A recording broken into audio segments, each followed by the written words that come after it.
Good morning, welcome to study in Bangla.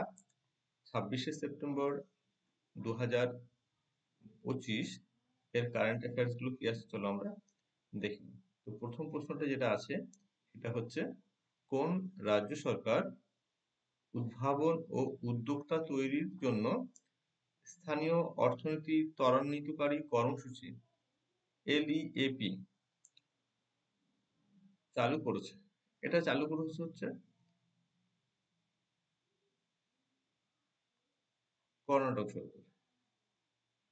Karnataka সরকার 5 বছরের জন্য 10,000 কোটি বিনিয়োগের সাথে LEAP স্থানীয় অর্থনীতি ত্বরান্বিতকারী প্রোগ্রাম চালু করেছে। এই LEAP-র ফুল ফর্ম হচ্ছে লোকাল ইকোনমিক অ্যাক্সিলারেটর প্রোগ্রাম। তো যাই হোক, এটা চালু করেছে কর্ণাটক সরকার। এই কর্মসূচিটি টায়ার 2 এবং টায়ার 3 শহরগুলিকে অবকাঠামো, কো-ওয়ার্কিং স্পেস, পরামর্শদাতা এবং বাজার অ্যাক্সেসে সহ সহায়তা করবে। ম্যাঙ্গালুরুতে 3.5 একরে একটি টেকনোলজি পার্ক হবে, যেখানে 3500 জনের কাজ করার একটা জায়গা থাকবে। কর্ণাটক 3P কৌশল অনুসরণ করেছে। 3P কি কি? জনগণ, নীতি এবং অংশগ্রহণ, মানে পিপল, পলিসি এবং পার্টিসিপেশন। এই 3P পলিসি এটা কর্ণাটক সরকার গ্রহণ করেছে, যার জন্য রাজ্যটি 4 বছরে 500টি নতুন গ্লোবাল ক্যাপাবিলিটি সেন্টার স্থাপনের পরিকল্পনা করেছে, যার ফলে 5 লক্ষ কর্মসংস্থান তৈরি হবে। ওকে, তো পরের প্রশ্ন আমরা দেখব 2। সম্প্রতি হ্যারল্ড ডেনিস, যিনি ডিকি বার্ড নামে পরিচিত, অবসরপ্রাপ্ত আন্তর্জাতিক আম্পায়ার, 92 বছরে মারা গেলেন। তিনি কোন দেশের নাগরিক ছিলেন? তিনি ছিলেন হচ্ছে ইংল্যান্ডের একজন নাগরিক আম্পায়ার। তিনি 22শে সেপ্টেম্বর অবসরপ্রাপ্ত আন্তর্জাতিক cricket umpire Harold Dennis Dickie Bird 92 বছর বয়সে মারা যান। তার বর্ণাঢ্য আম্পায়ারিং কেরিয়ারে তিনি 3টি বিশ্বকাপ ফাইনালে আম্পায়ারিং করেছেন। তার প্রথম টেস্ট ম্যাচ যেটাতে তিনি আম্পায়ারিং শুরু করেছিলেন সেটা হচ্ছে 1973 সালে। এর পরবর্তীতে তিনি পরবর্তী 23 বছর ধরে তিনি 66টি টেস্ট ম্যাচে অংশ নেন, মানে আম্পায়ারিং করেন, এবং পুরুষ ও মহিলা ক্রিকেটের মোট 76টি একদিনের আন্তর্জাতিক ম্যাচে তিনি আম্পায়ারিং করেছেন। ইয়র্কশায়ার তাকে ক্রিকেট ইতিহাসের সবচেয়ে বিখ্যাত এবং জনপ্রিয় আম্পায়ার হিসেবে বর্ণনা করেছেন। পরের প্রশ্ন আমরা দেখব, সম্প্রতি প্রথমবারের মতো নাঞ্জারায়ন পক্ষী অভয়ারণ্যে বিরল বিরল লাল ঘাড়যুক্ত ফেলারোপ দেখা গেছে। এই ফেলারোপ হচ্ছে একটা হাঁসের মতন পাখি, যেটার ঘাড়ের জায়গাটা লাল। যেটা তোমরা মেরি হাঁস যদি কেউ দেখে থাকো, মেরি হাঁসের যেমন ঘাড়টা লাল হয় তেমন লাল। এই ধরনের পাখি দেখা গেছে। এই পাখি অভয়ারণ্যটি, এই নাঞ্জারায়ন পাখি অভয়ারণ্য, এটি কোন রাজ্যে অবস্থিত? এটি হচ্ছে তামিলনাড়ুতে অবস্থিত।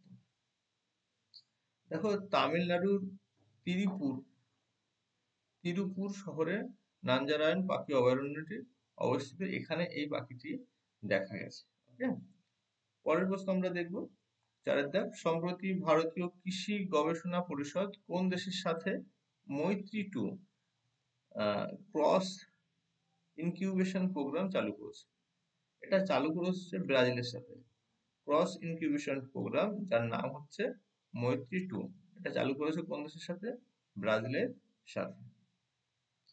দেখো, সম্প্রতি কৃষি গবেষণা পরিষদ আইসিএআর আইসিএআর নতুন দিল্লিতে Brazil Bharat cross incubation program in agritech Maitri 2, যার নাম, এটি দ্বিতীয় সংস্করণ চালু করেছে।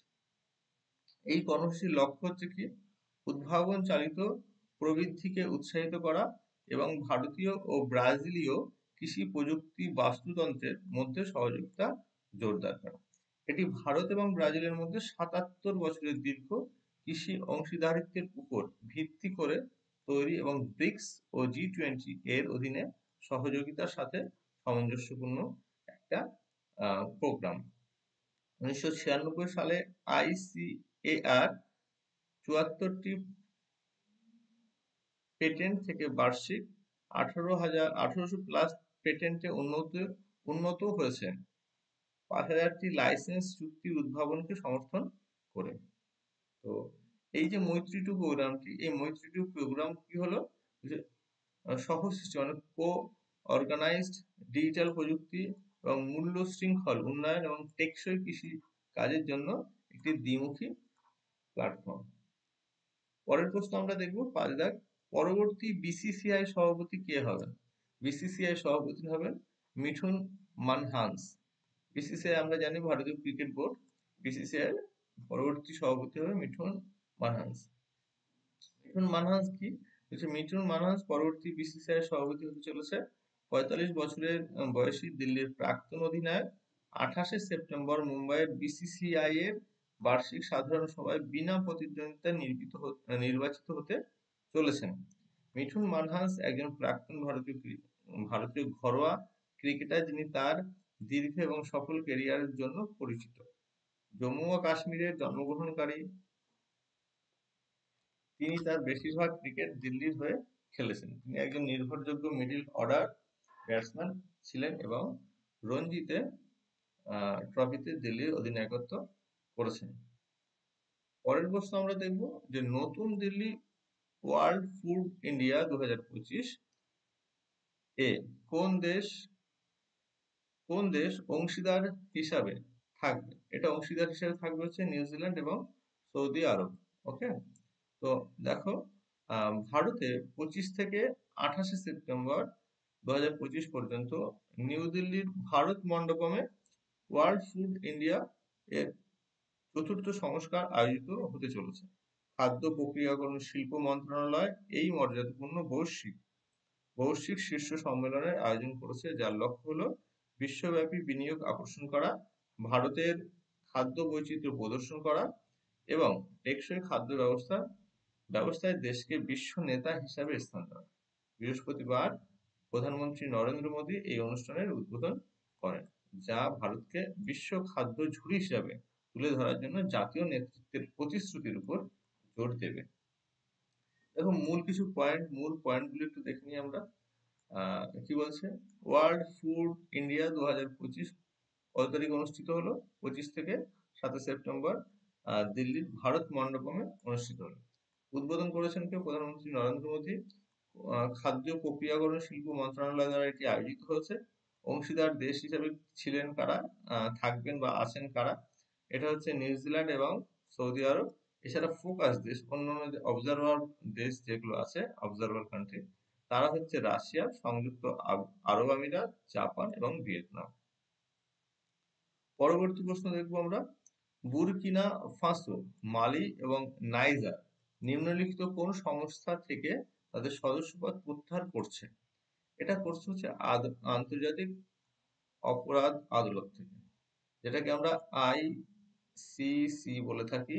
দেখো আইসিসি মানে ইন্টারন্যাশনাল ক্রিকেট কাউন্সিল নয়, এটা হচ্ছে ইন্টারন্যাশনাল ক্রিমিনাল কোর্ট। ওকে, আইসিসি ইন্টারন্যাশনাল ক্রিমিনাল কোর্ট। দেখো উত্তর হচ্ছে ঘয়ের দাগ, আন্তর্জাতিক অপরাধ কোর্ট, ক্রাইম কোর্ট সরি। সাহেল স্টেটস জোটের 3 সদস্য রাষ্ট্র রোম সংবিধি এবং আন্তর্জাতিক অপরাধ আদালত থেকে তাদের তাৎক্ষণিকভাবে তাদেরকে প্রত্যাহারের ঘোষণা দিয়েছে। আইসিসির বিরুদ্ধে নির্বাচিত ন্যায় বিচার মানে যে কোনো আন্তর্জাতিক এই অপরাধ আদালত কোনো মামলার সঠিক বিচার না করে তাদের মতন একটা নির্ধারিত রায় দিয়ে থাকে, সেই জন্য এই অভিযোগ তারা করেছে। এই অভিযোগের জন্য তারা সেখান থেকে বেরিয়ে আসতে চাইছে। দেখো আন্তর্জাতিক অপরাধ আদালতের সদর দপ্তর হচ্ছে হেগ, নেদারল্যান্ডে অবস্থিত। পরের প্রশ্ন আমরা দেখব, 2025 সালের সেপ্টেম্বরে উদ্বোধন করা ইউরোপীয় ইউনিয়নের প্রথম এক্সাস্কেল সুপার কম্পিউটারের নাম কি? এটার নাম হচ্ছে বৃহস্পতি, আলটিমেটলি জুপিটার।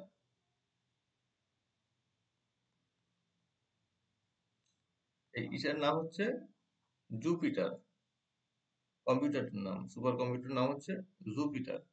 ওকে, তো দেখো এটা বৃহস্পতি করা আছে, জুপিটারের বাংলা বৃহস্পতি হয় তাই বৃহস্পতি করা। এটা হচ্ছে জুপিটার। 2025 সালে সেপ্টেম্বরে ইউরোপের প্রথম এক্সাস্কেল সুপার কম্পিউটার জুপিটার আহ, জার্মানিতে চালু করা হয়েছে। জুপিটার হলো প্রথম ইউরোপীয় সিস্টেম ও এক্সাস্কেল থ্রেশহোল্ড অর্জন করেছে, যা প্রতি সেকেন্ডে 1 কুইন্টিলিয়নেরও 1 কুইন্টিলিয়নেরও বেশি অপারেশন সম্পাদন করতে পারে। এটি বর্তমানে ইউরোপের সবচেয়ে শক্তিশালী সুপার কম্পিউটার। জুপিটার সম্পূর্ণরূপে নবায়নযোগ্য শক্তির উপর পরিচালিত হয় এবং টেকসই ও উচ্চ ক্ষমতা সম্পন্ন কম্পিউটিং এর ক্ষেত্রে একটি মাইলফলক। জুপিটার জলবায়ু মডেলিং, আবহাওয়ার পূর্বাভাস এবং কৃত্রিম বুদ্ধিমত্তা সমাধানের উন্নয়নের মতো ক্ষেত্রে অত্যাধুনিক গবেষণাকে সমর্থন করবে। পরের প্রশ্ন আমরা দেখব, ভারতের স্কাউটস অ্যান্ড গাইডস এর 19তম জাতীয় জাম্বুরি কোন রাজ্যে অনুষ্ঠিত হবে? এটা হবে হচ্ছে উত্তরপ্রদেশে। দেখো উত্তরপ্রদেশে ভারতের স্কাউটস অ্যান্ড গাইডস এর 19তম জাতীয় জাম্বুরি আয়োজন করতে চলেছে উত্তরপ্রদেশ সরকার। এটি একটি সপ্তাহব্যাপী মেগা ক্যাম্প যা ভারত এবং বিদেশের হাজার হাজার তরুণকে একত্রিত করবে। সপ্তাহব্যাপী অনুষ্ঠানটি 23 থেকে 29 নভেম্বর লখনৌয়ের বৃন্দাবন স্কিমে অনুষ্ঠিত হবে। ভারতের প্রথম জাম্বুরি 1953 সালে হায়দ্রাবাদে আয়োজিত হয়েছিল। সেখানে উত্তরপ্রদেশের 1964 সেখানে যেখানে 1964 সালে প্রয়াগরাজে চতুর্থ সংস্করণ আয়োজিত হয়েছিল। পরের প্রশ্ন দেখব, সম্প্রতি কোন দেশ ইউপিআই পেমেন্ট, এই ইউপিআই পেমেন্টটা কিন্তু ভারতের, ওকে, ইউপিআই পেমেন্ট গ্রহণ শুরু করেছে। এটা শুরু করেছে হচ্ছে সম্প্রতি কাতার। অনেকগুলো দেশ করেছে কিন্তু লাস্ট কাতার করলো। সব থেকে প্রথম যে বিদেশি দেশ ইউপিআই গ্রহণ করেছিল সেটা ছিল কিন্তু ফ্রান্স।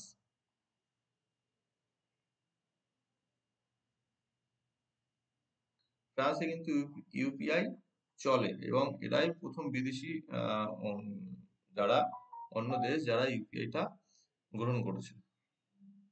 দেখো আমরা দেখব কাতার সম্পর্কে, এই প্রশ্নটা সম্পর্কে। ভারতীয় ভ্রমণকারীরা এখন কাতারে ইউপিআই ব্যবহার করতে পারবেন। কাতার ডিউটি ফ্রি পেমেন্ট গ্রহণকারী প্রথম বণিক হয়ে উঠেছে।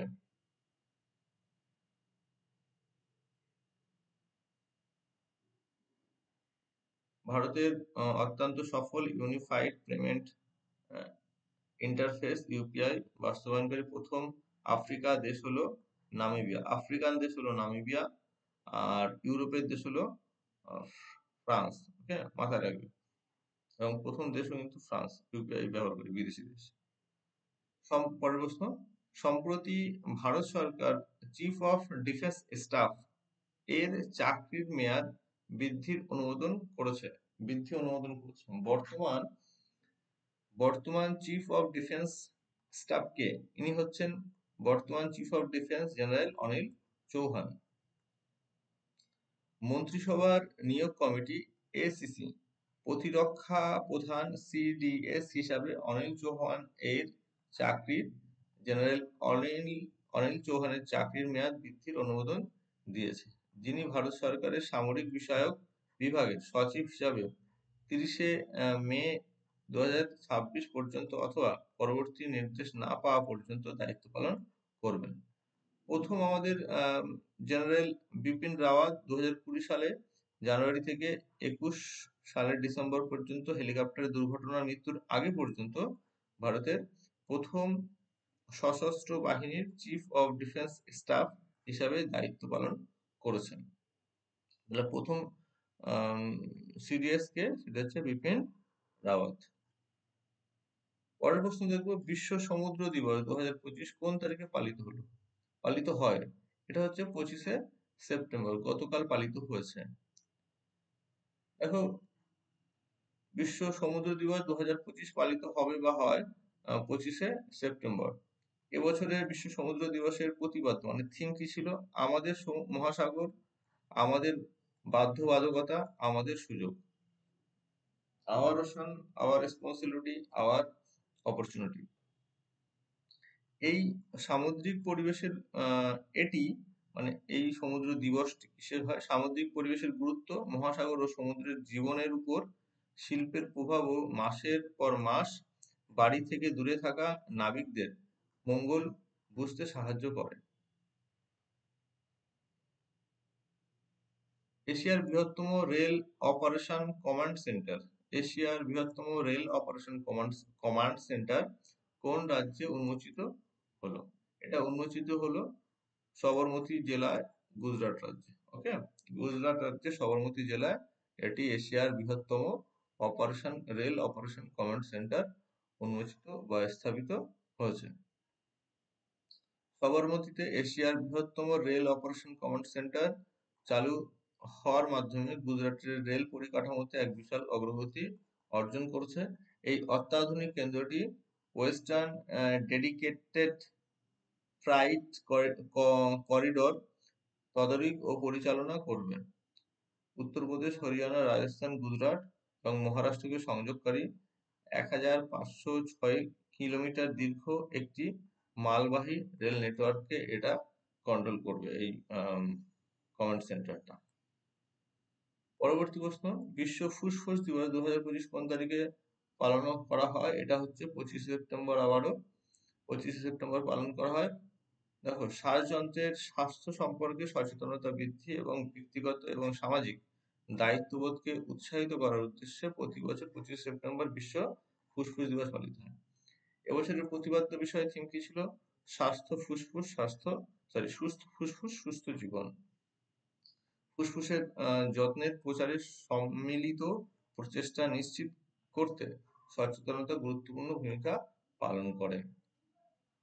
পরের প্রশ্ন আমরা দেখব 15 দাগ, পণ্ডিত দীনদয়াল উপাধ্যায়ের কোন জন্মবার্ষিকী উপলক্ষে 25শে সেপ্টেম্বর 2025 তারিখে অন্তর্দয়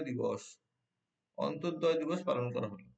এটা পালন করা হচ্ছে 109তম জন্মবার্ষিকী কার্ড দীনদয়াল উপাধ্যায়ের 109তম জন্মবার্ষিকী উপলক্ষে অন্তর্দয় দিবস পালন করা হলো। দেখো, 2025 সালে 25শে সেপ্টেম্বর অন্তর্দয় দিবস পালিত হয়। 25শে সেপ্টেম্বর প্রতি বছর হয় এবং এবারও হলো। পণ্ডিত দীনদয়াল উপাধ্যায়ের 109তম জন্মবার্ষিকী উপলক্ষে এটি অনুষ্ঠিত হয়। যিনি একজন দূরদর্শী রাজনৈতিক চিন্তাবিদ, দার্শনিক এবং অখণ্ড মানবতাবাদের প্রবক্তা ছিলেন। ঠিক আছে। 2014 সালে ভারত সরকার তার সম্মানে 25শে সেপ্টেম্বরকে অন্তর্দয় দিবস হিসাবে ঘোষণা করেছিলেন। পরের প্রশ্ন আমরা দেখব 16 দাগ, সম্প্রতি 2014 বিশ্বকাপ জয়ী এবং বায়ার্ন মিউনিখের আইকন জেরোম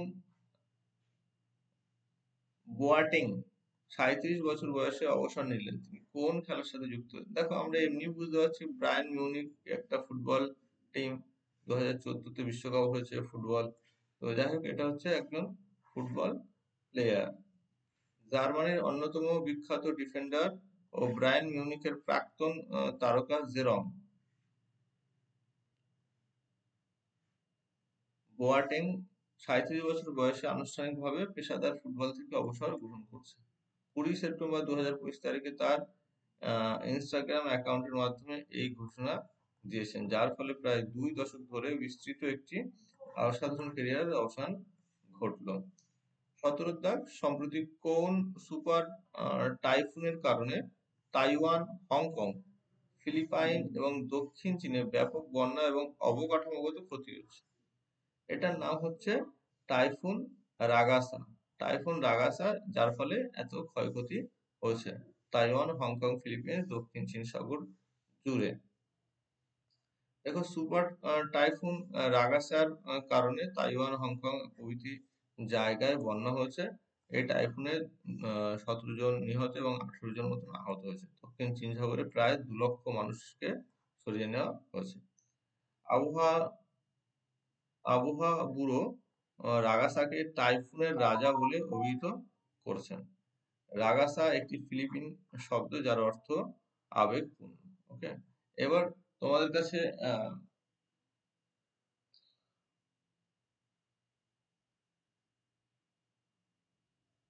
দেখো এখানে একটু রিক্যাপ দেখে নাও আজকের রিভিশন আজকের পড়াশোনাগুলোর। তো স্থানীয় অর্থনীতি ত্বরান্বিতকারী কর্মসূচি এলইপি গ্রহণ করে কারা? কর্ণাটক সরকার। হ্যারল্ড ডেনিস ডিকি বার্ড, ইনি মারা গেছেন সম্প্রতি 92 বছর বয়সে। ইনি কে কোন দেশের নাগরিক ছিলেন? ইংল্যান্ডের। কোন কর্মক্ষেত্রে যুক্ত ছিল? ক্রিকেটে আম্পায়ার হিসেবে। লাল গলার ফেলা রোগ, এটা সম্প্রতি তামিলনাড়ুতে দেখা গেছে আহ, একটা অভয়ারণ্যে। মৈত্রী টু ক্রস ইনকিউবেশন প্রোগ্রাম, এটি ইন্ডিয়া এবং ব্রাজিলের মধ্যে শুরু হয়েছে। বিসিসিআই এর সভাপতি হবেন মান